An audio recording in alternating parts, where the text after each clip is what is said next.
Let me ask you something. When you sit down and add up your net worth, what number do you actually use for the equity that is not vested yet?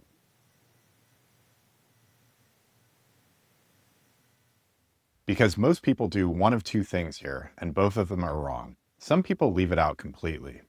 They treat 4 years of grants as if they do not exist, and they end up feeling poorer and working longer than they actually need to. Other people do the opposite. They count the whole thing at full sticker value, plug it into a financial independence calculation, and quietly start spending against money that has not arrived and might never. And for tech professionals, this matters more than almost anyone, because unvested equity is often the single largest line on your entire personal balance sheet. So today, I want to help you think about this asset clearly. I'm going to cover how to count unvested equity responsibly, what kind of discount to apply for the risk, why public RSUs and pre-IPO startup options are completely different animals, and how the golden handcuffs interact with your path to financial independence. Let's get into it. Start with the right mental category. Unvested equity is not savings, and it is not income.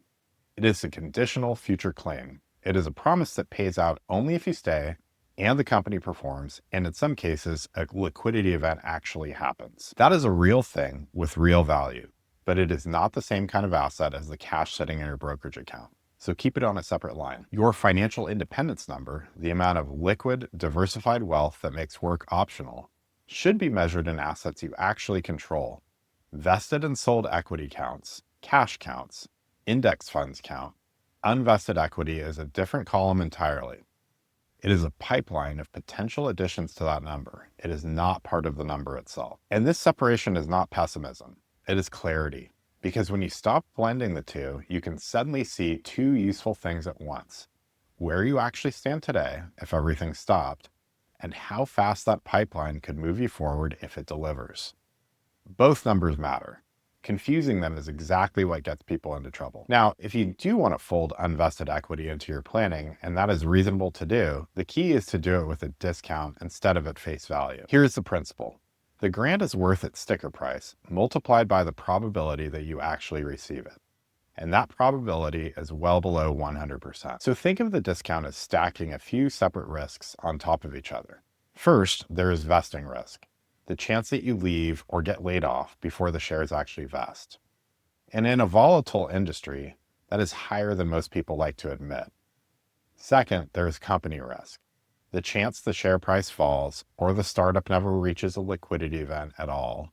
And third, there is time risk, because value that is years away is simply worth less than value today. So a grant vesting next month deserves only a small haircut. A grant vesting in 3 years at a private company deserves a steep one. Now, the exact percentages are yours to judge, and I want to be clear, these are illustrative, not prescriptive. But the discipline is the whole point.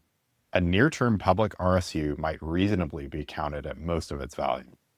A far-off startup option might belong in your plan at a small fraction of its sticker price, or even at zero. The goal here is not a false precision. It is to stop treating a risky promise as if it were a bank balance. This is the part people get wrong most often, and it is expensive. The discount you apply depends enormously on what kind of equity you are actually holding. And the two common types sit at the opposite ends of the risk spectrum. Unvested RSUs at an established public company are the easier case. They have a known market price that you can check every single day. They convert into sellable shares the moment they vest. And the main open questions are just whether you stay and where the stock is trading.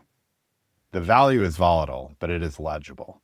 So moderate discount usually does the job. Unvested options at a pre-IPO startup are a completely different animal. Their value depends on a future liquidity event that may never come.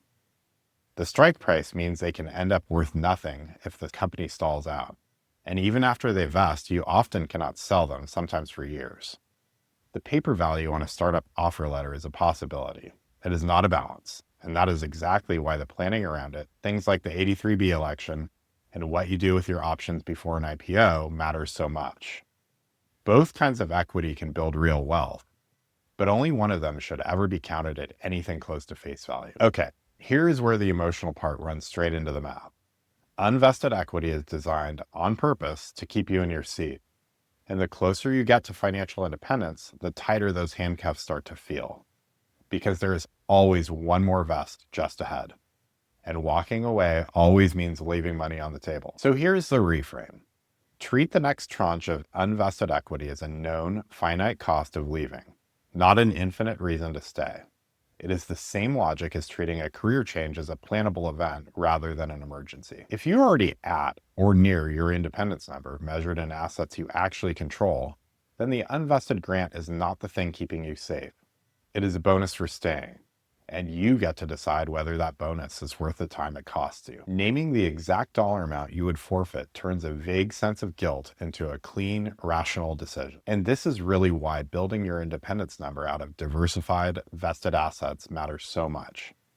When your security does not depend on the next vest, the handcuffs come off, and you finally get to treat unvested equity as what it should be: upside, not a leash. So here's the bottom line.